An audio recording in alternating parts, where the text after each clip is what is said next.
here filming at Silverstone, looking ahead to the British Grand Prix. I'm joined by Richard, I'm joined by Joe. Bros, talk to me, how are we feeling? We're here. It's good, man. Home race coming up. Yeah. What a big week. It's, yeah, loving it. I love the British Grand Prix. 100%. How does it feel? Well, look, Carlos Sainz's last win, and only win this time last year. We're going for the double. Let's go.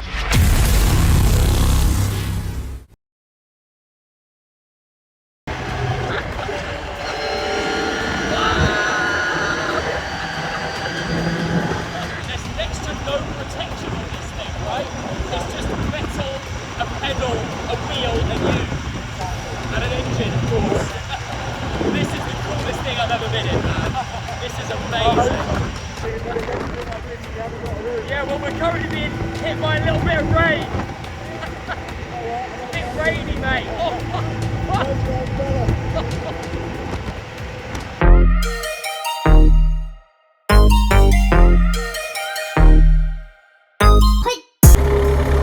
Hey guys, Richard here with On Track GP. I'm in a very, very special car today. This is Aston Martin speed model, Red Dragon. It's a two-time Grand Prix winner in period. It's competed in Le Mans numerous times. It's competed in Spa 24 Hours numerous times, and it's one of a kind. It's a fantastic car. I've got many good memories of this car myself. I raced it at Goodwood before, winning it in the members meeting in 2023 for its very kind owner, Alan Middleton. It's a 2-litre straight four, probably capable of 130 miles an hour. It's about 120 horsepower, but it's very, very light. It probably only weighs just over 800 kilos. No seat belts when you're driving, so the drivers had to really man up back in the day. Let's just get a bit of silence here. And you can hear that fantastic sound. You know, the drivers obviously had very little protection. You can see here, I'm having to be careful when I drive about putting my arm on the actual exhaust. I've got a little protection grille, but it still gets very hot here.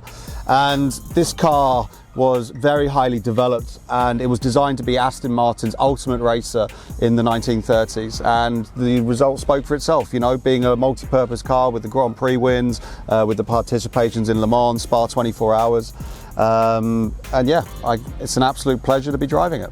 And catch me with more info about the car when I go and pick up Matisse, and obviously I'm quite used to these cars, so you're going to see what a newbie to them thinks all about them. Enjoy, guys.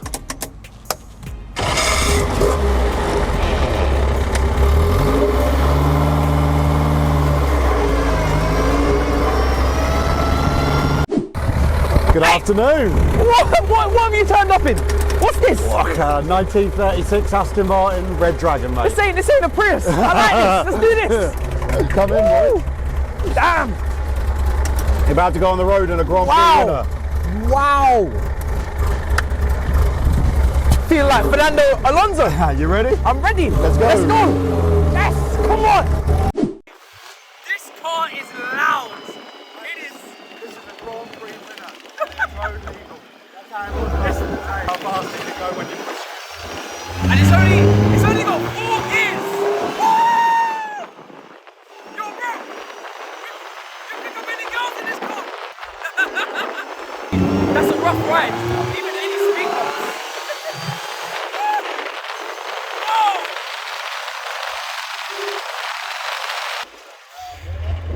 Guys, it's quite incredible, honestly.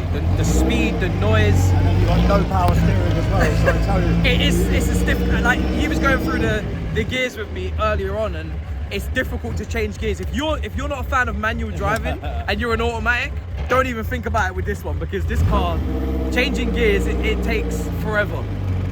You were saying you've got to push the clutch down twice, isn't it? You've got to, yes, when you're going down the gears, you have to match up the engine speed to the gears.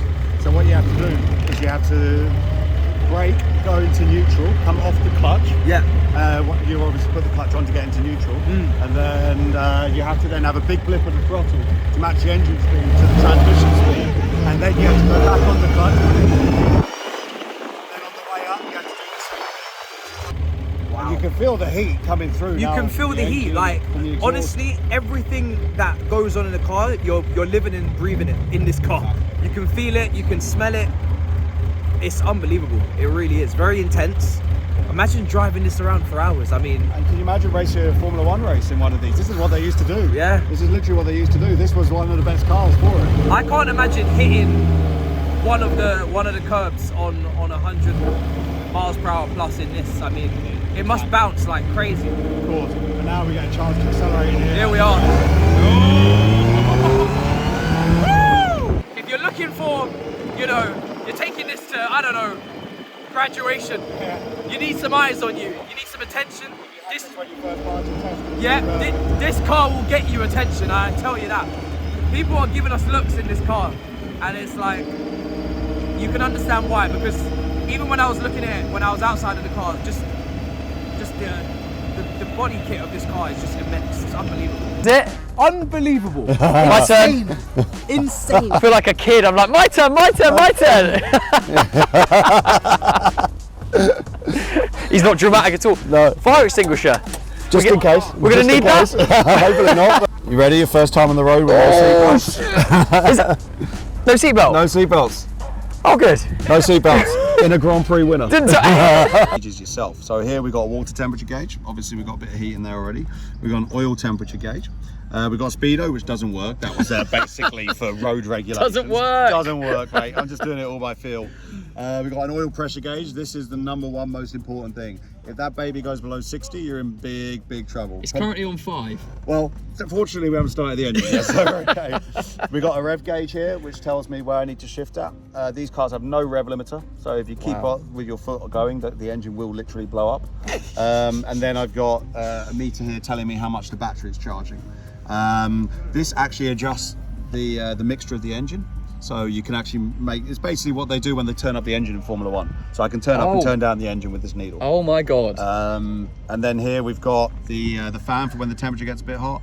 We've got different lights, dash backlights, spotlights, which are super night lights, side lights, which are just the 2 small lights in the front, headlights, which are your standard lights, and then we've got all the pumps to turn it on, which is just why it's in one big gear. And then, Wow. Then we've got a handle for you to hold on for dear life. Is that actually for me? That Yeah, is for you. genuinely. That genuinely is for you. All right. Okay. I'll tell you what's so cool as well. Every single person we drive past turns their head and keeps their head turned at the car. It is beautiful, this thing. Right, everyone's looking, I promise you. Everyone turns their head. This is special, man. And, you know, a nearly 90-year-old Aston Martin, 2-time Grand Prix winner. We're driving down to We're going down an 841 on it!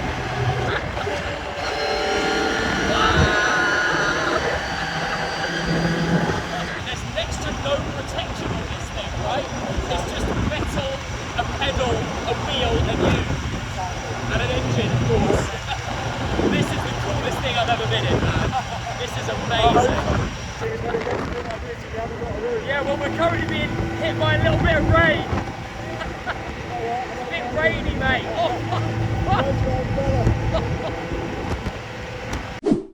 I have to go open this up and look in there and give it a little bit of a shake. And you see, we've got some fuel, but we probably need a little bit more. So yeah, we're going to fill up to be safe. Because you also don't know, you don't really know how much it burns off, right? No, we don't, because you know, you've got no fuel gauges, you've got nothing. And these engines are so affected by the atmospheric pressure, so there's sometimes they can use a lot more fuel than not. It's just And crazy. yeah, when you put it in, you just literally go like this, and then you just kind of look as you're doing it and make sure you're okay. Wow. You know, It's like being back in 1936, mate. That is all we need is some flat caps now. Flat caps, tweed suits, and then to double check how much fuel I got in it. Ah, the famous 1936 iPhone flash. There you go. This is where the technology evolution has helped. We got lights on phones now.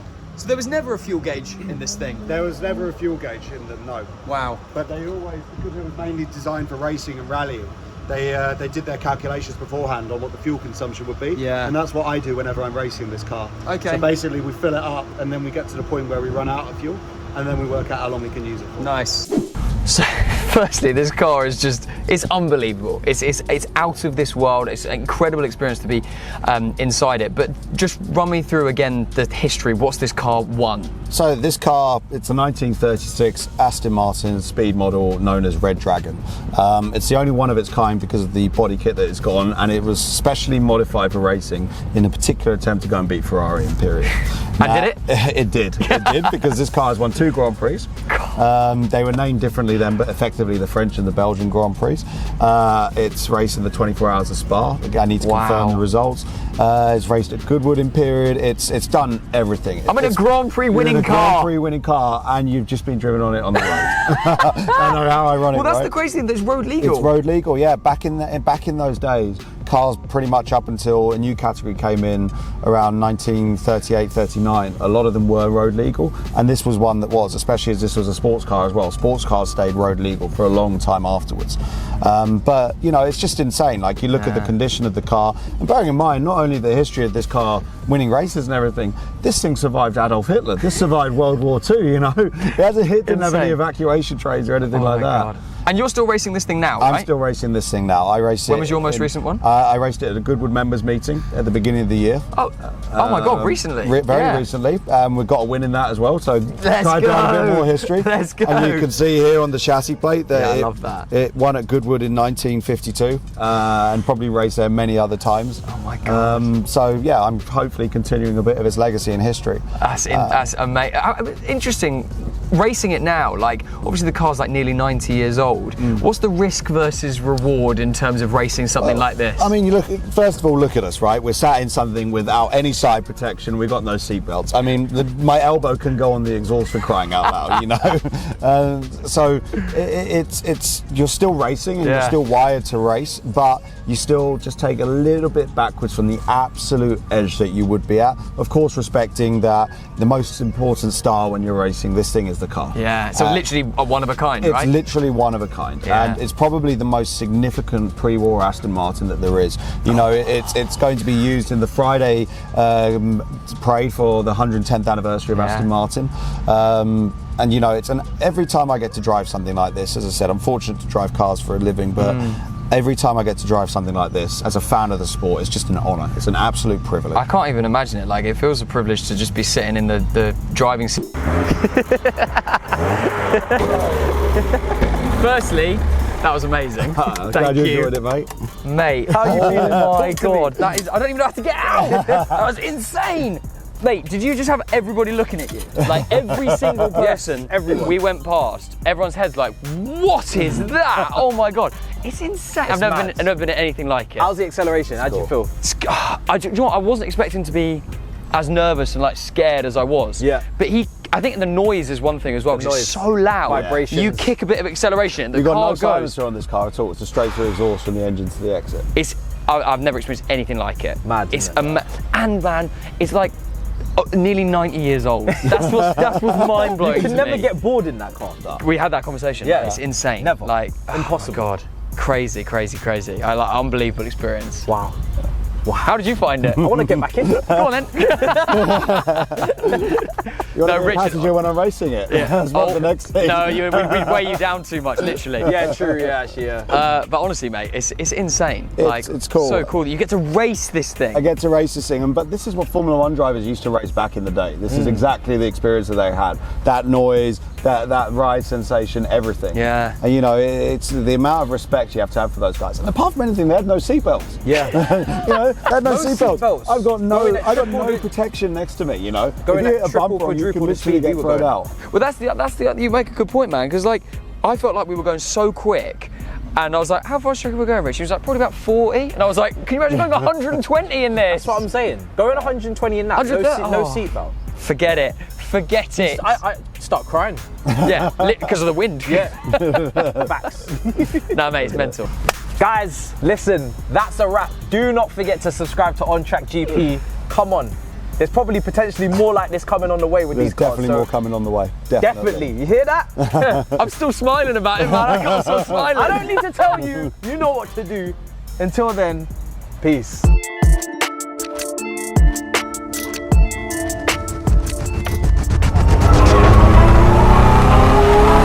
That's okay, mate.